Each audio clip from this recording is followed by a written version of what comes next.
time is precious with your families, and just having some free time is nice. So thank you so much for being here and being involved in the process. I appreciate that so much.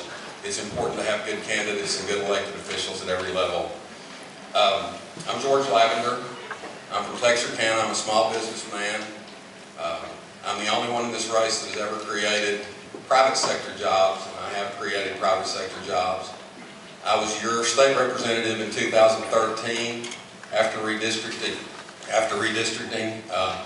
I picked you up and was very proud to do that. I think Paris and Lamar County are great places. They are wonderful people. I was so proud to be your representative in 2013.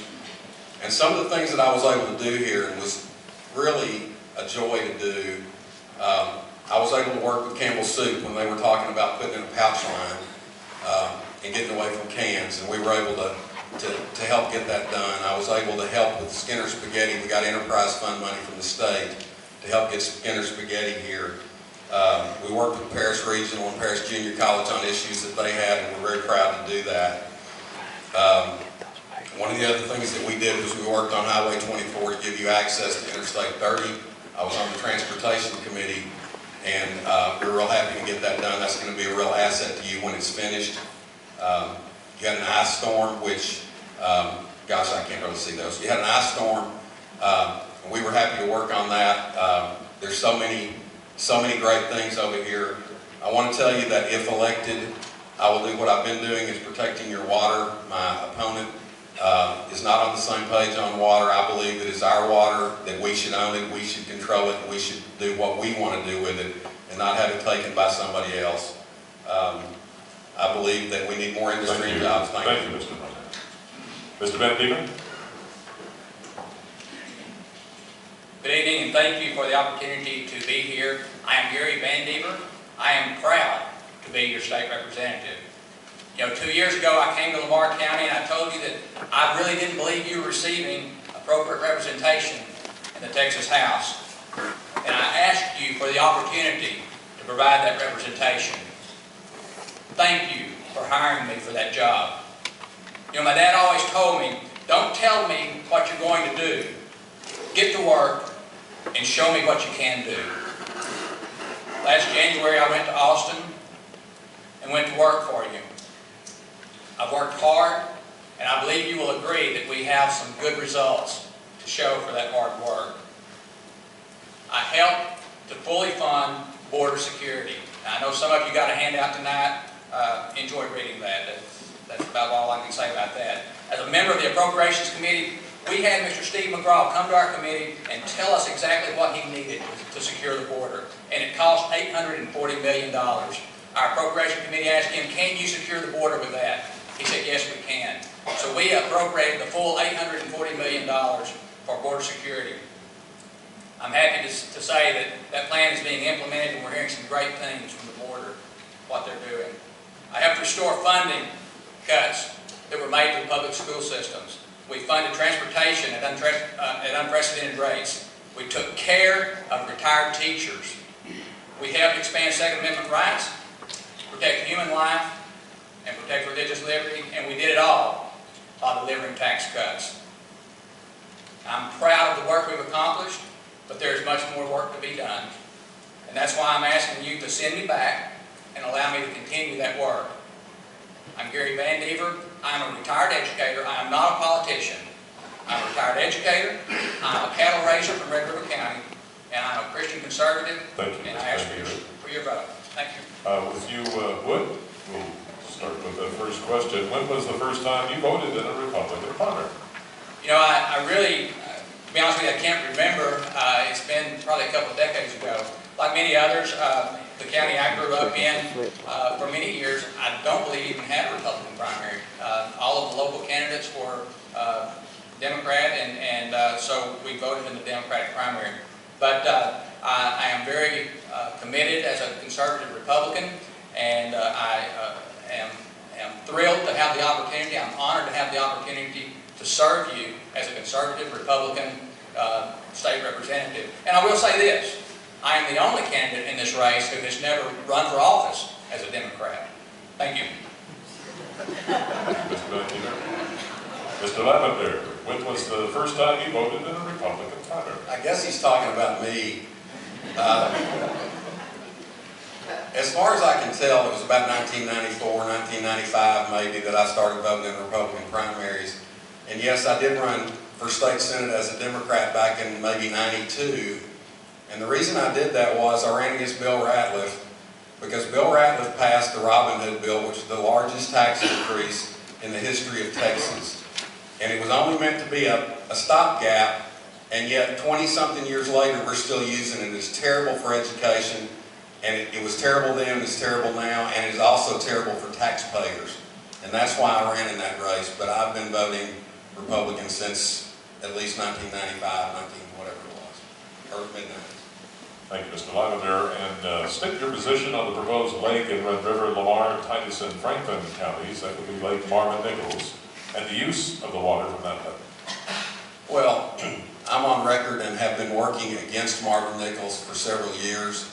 I believe you have letters in those packets I gave you from people that have been in the fight from the beginning, that have endorsed me because I'm the only one in this race that's working to stop Dallas from taking our water. No matter what you might be told tonight, you have evidence that what I'm saying is true. I believe Marvin Nichols would be a huge mistake. We can never let the Metroplex come control our land and our water, and so I am totally against Marvin Nichols. Thank you. Mr. VanDeaver, state your position on the proposed lake in Red River, Lamar, Titus, and Franklin counties, Lake Marvin Nichols, and the use of the water from that lake. Okay. First of all, let me say, I am very much about local control. I'm very much about local control of property rights and of water rights. You know, I'm pleased that the two regions have agreed to push the decade of need out to 2070. Now, I realize that that does not mean that it will not creep back into the plan between now and then. And I realize we must be vigilant. But I believe there's a great deal of study that still needs to be completed, and there are many options, including conservation, much improved conservation, desalination, and other issues, other options that should be priorities. I support local control of all impounded water in Northeast Texas. I'm not sure where what you're hearing is coming from. That has always been my statement and always will be. I believe it's extremely important that we keep our city at the table when decisions are being made, and I'm committed to fighting for local property rights. Now, there are those who say that the worst thing that can happen is that the lake be built. And while I agree that would not be a good thing, I believe the worst thing that can happen is for the lake to be built and us be stuck with another Cooper Lake.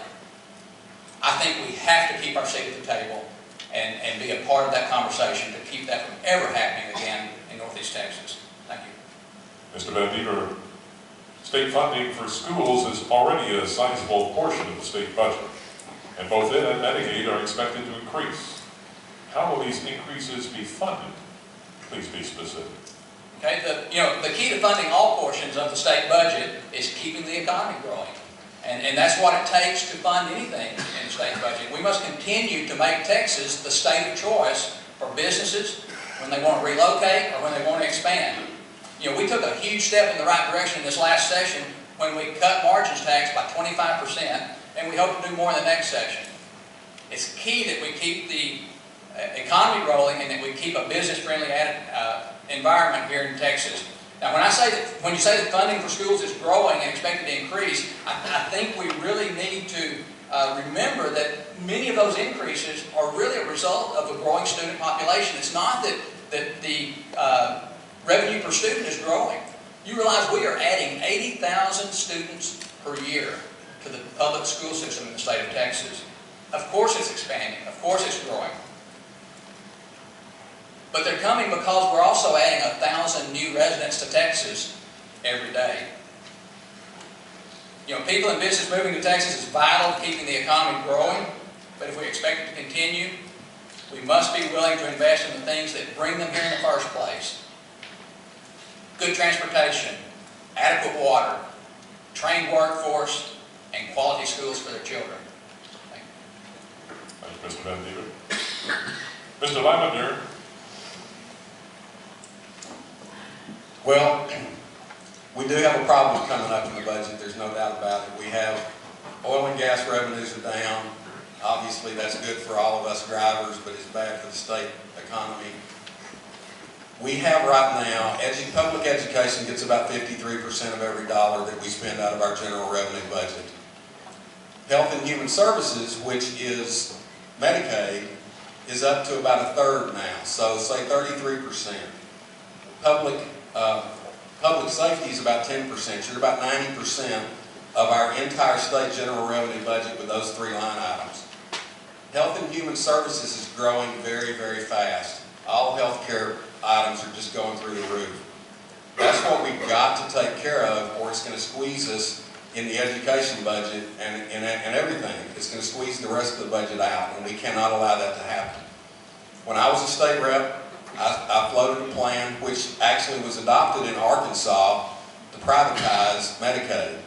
And they have been able to control their cost much better than we have, and it's worked very successfully for them. I will tell you that most Medicaid patients have much better insurance than any of us do because they have no co-pays and no deductibles. So it's a different system. But the problem is, the reason we don't have no co-pays and no deductibles is it's not affordable.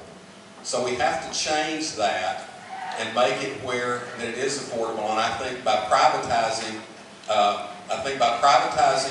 our health care, we can do that. And like I said, it's working in Arkansas. Thank you, Mr. Lavender. Do you support a voucher system or tax relief for parents who choose to send their children to private or home schools? And state your reasons why or why not. Well, I think that we have a real problem in the state. We do have some great schools in this area. We have great public schools, and I'm a big supporter of public schools. And in spite of what my opponent says about me, I did not vote to cut $5.4 billion from public education. I actually voted against that, and just a little bit of research would tell you that, and that's you can go to Texas Legislature online, the 2011 session, and see that I voted against it as HB1 is the bill. That was the budget bill. But as far as vouchers are concerned, it's not as much of an issue in this area, and I am not a big proponent of vouchers, and if they are ever done, they need to be done where that the rules are the same for all the schools. Like the vouchers need to have rules come with them too. But then you look at areas like Clarksville, where parents have taken their kids out of Clarksville and moved them to the other schools in Red River County because it is a failing school. And those children should not be trapped in a failing school. And so in those circumstances, we have to do something for those kids, because we can't say, this is what you get, just stay there and like it. We must provide them with a quality education, and if it's not happening, we need to give them an option to do something different. Thank you, Mr. Lavender. Mr. VanDeaver, do you support a voucher system or tax relief for parents who choose to send their children to private or home schools? And state your reasons why or why not. I do not support a voucher program. I do not support a tax system that will allow state funding to go to private schools or to go to home schools. Do we need to improve our public schools? Absolutely. I don't think anyone would argue that. But we have public schools across this state that are doing an excellent job of preparing our students. And we have schools right here in Northeast Texas, and especially right here in Lamar County, that are doing wonderful jobs preparing our young people for the future. Rather than pulling funding from them, I believe we need to be, and sending it to private schools, I believe we need to be investing in those public schools. I believe we need to free them from the chains of bureaucracy, and I believe we need to give them the tools they need to deal with those students who are disrupting class and keeping anyone else from being able to learn. I believe we need to equip our schools rather than pulling public funding from them. Please understand, I absolutely support a parent's right to homeschool or to choose to put their child in a private school. That is their right, and I will fight for that right. But I also support your right to build a house a mile off the public road. But if you choose to build that house a mile off the public road, do not expect state funds to build a road to your house. And I believe that's what people are wanting. They want to choose a private school and then have public funds pay for that choice. I believe it's bad for our public schools. It's bad for Texas, and I believe it's a bad precedent to set, and I will fight vouchers at every turn. Thank you.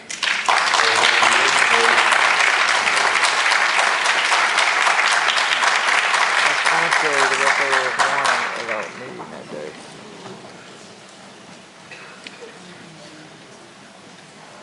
All right, next up.